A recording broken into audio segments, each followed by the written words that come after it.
The night I carried my best friend to her front door, she was too drunk to recognize the man holding her upright. But her mother recognized me immediately.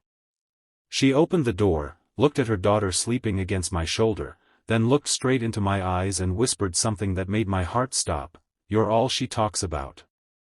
I stood there frozen, wondering what she meant. Because as far as I knew, my friend, Emily, had spent the last 3 years making it painfully clear that whatever existed between us was nothing more than friendship. If you believe kindness can change someone's life, that second chances are real, and that sometimes love hides behind the word friend, take a moment to like this story, share it with someone who needs hope, and subscribe to the channel for more heart-touching stories. My name is Daniel, and Emily had been my closest friend since college. We had met during our first week when everyone else seemed desperate to impress each other. Emily was different. She was loud when she was nervous, sarcastic when she was hurt, and unbelievably kind when nobody was watching. She could remember the smallest details about people, like how someone took their coffee or which song made them feel better after a bad day. Somehow, she became the person I called whenever life felt too heavy. But somewhere along the way, friendship became complicated. I started noticing things I had tried desperately not to notice. The way Emily looked at me when she thought I wasn't paying attention. The way she would save the last piece of cake because she knew it was my favorite. The way she would send me a message after midnight just to ask whether I had gotten home safely. And every time someone joked that we should date, she would laugh and change the subject. So I convinced myself I was imagining everything. I had already learned what heartbreak felt like. A few years earlier, I had fallen deeply in love with someone who eventually chose another man. I spent months rebuilding myself afterward, promising that I would never again risk destroying a friendship by confessing feelings that might not be returned. Emily was safe. At least, that was what I told myself. Then came Friday night. Emily had called me around 11, her voice slurred and strangely quiet. She had gone out with some coworkers after a difficult week. She said she was fine, but I knew her well enough to hear the lie hiding underneath those words. When she sent me her location, I drove across town without asking questions. I found her sitting alone outside a small restaurant, her arms wrapped around herself while rain fell around her.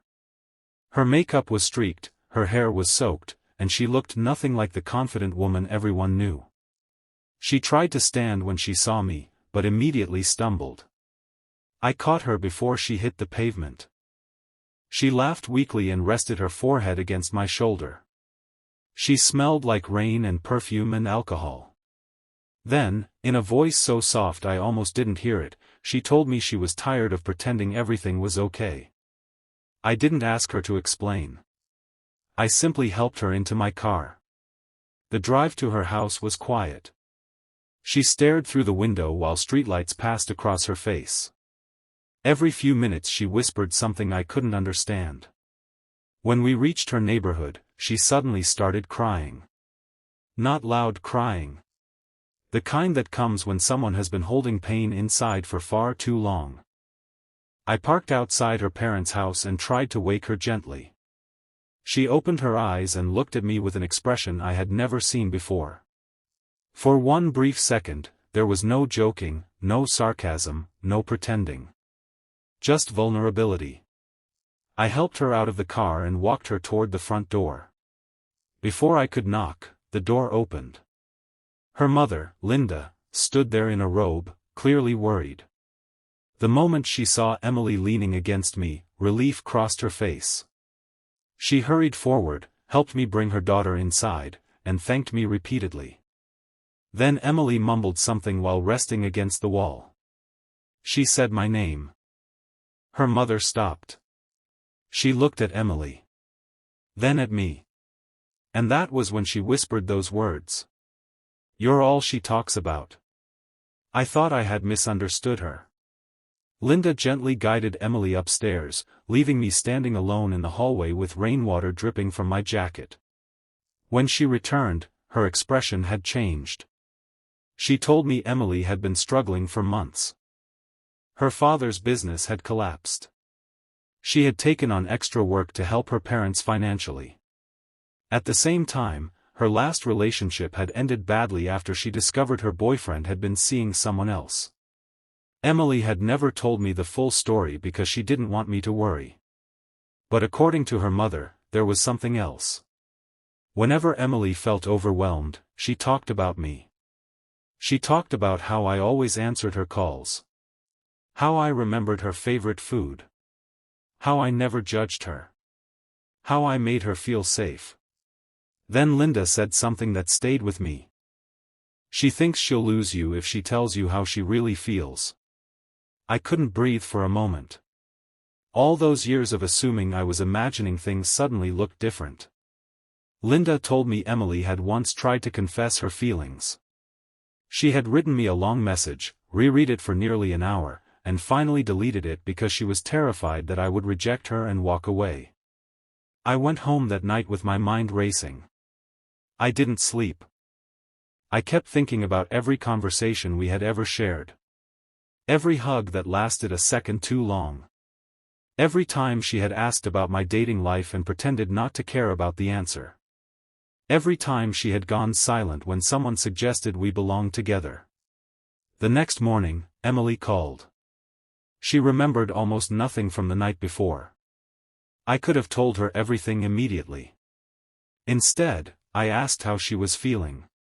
She apologized for making me come get her. She sounded embarrassed. She said she hated the idea of me seeing her that way. I told her there was nothing to apologize for. Then I asked whether she wanted to talk. There was a long silence. Finally, she admitted that she had been scared. She told me she had spent years pretending she didn't need anyone because needing someone meant giving them the power to hurt her. And somehow, without realizing it, I had become the one person she couldn't imagine losing. But then she said something that broke my heart. She told me she believed I deserved someone better. Someone easier. Someone without so much emotional baggage. I told her that wasn't how love worked. But the word love slipped out before I could stop it. Silence filled the phone. Then she asked me to come over. When I arrived, Emily was sitting on the front steps. Her eyes were swollen from crying, but for once, she wasn't hiding it. She told me she loved me. Not dramatically. Not like something from a movie. She simply said it like she had been carrying the words for years and was finally too tired to keep holding them inside. I sat beside her. Then I told her the truth I had been afraid to admit. I loved her too. She started crying. So did I. There was no kiss at first. No grand romantic gesture. We simply sat there holding hands, terrified and relieved at the same time. Because admitting love doesn't magically erase fear. The following weeks were difficult. We had to learn how to be something other than best friends. We argued over small things. We misunderstood each other. Sometimes Emily pulled away whenever she felt vulnerable, and sometimes I became afraid that one disagreement would destroy everything. But we kept choosing to stay. That became our promise. When things were hard, we talked. When one of us was afraid, we said so. When the past tried to convince us that love always ended in pain, we reminded each other that the past didn't get to write our future. Months later, Emily's family slowly recovered from their financial troubles. She found a better job, her father rebuilt his business, and the house that had once felt filled with worry began to feel warm again. One evening, we returned to her parents' house for dinner. Linda watched us from across the table, smiling quietly. After dinner, she pulled me aside. She reminded me of the night she had opened that door and seen me carrying her daughter home. Then she told me she had been afraid Emily would spend her entire life loving people who didn't know how to love her back. She thanked me for seeing her. I told her Emily had taught me how to see myself too. A year after that rainy night, I took Emily back to the same restaurant where I had found her crying outside. This time, she wasn't alone. And she wasn't afraid. I had planned everything carefully, but when I stood in front of her with a small ring in my hand, every prepared word disappeared. So I simply told her that she had once been the person I was most afraid to lose, and now she was the person I wanted beside me for the rest of my life. She said yes before I even finished. Later that night, we stood beneath the same kind of rain that had fallen the night I carried her home. Emily looked at me and laughed through her tears. She told me she couldn't believe her drunk confession had accidentally changed her entire life. I smiled and told her maybe it wasn't the alcohol that had finally made her honest. Maybe she had simply become too tired to keep hiding her heart. And sometimes, that is what life does. It brings two people together quietly, through ordinary moments, unanswered questions, late-night phone calls, difficult days, and small acts of kindness. We spend so much time waiting for some dramatic sign that we forget love often reveals itself in the simplest way. Someone shows up when you need them most. Daniel didn't save Emily that night. He simply showed up. And sometimes, showing up is the greatest kindness we can give another human being. If this story touched your heart, please like the video, share it with someone who believes in second chances, and subscribe to the channel. Your support helps these stories reach people who may need a little hope today. And before we end, leave a comment saying, sometimes love begins with simply showing up. Because you never know how much your presence might mean to someone who is quietly struggling. Emily once believed telling the truth would cost her the friendship she treasured most. Instead, it gave her the love she had been too afraid to ask for. And perhaps that's the most beautiful lesson of all. Sometimes the person standing beside you isn't waiting for you to become perfect. They're simply waiting for you to notice that they've been there all along. The night I carried my drunk friend home, I thought I was helping someone through a bad night.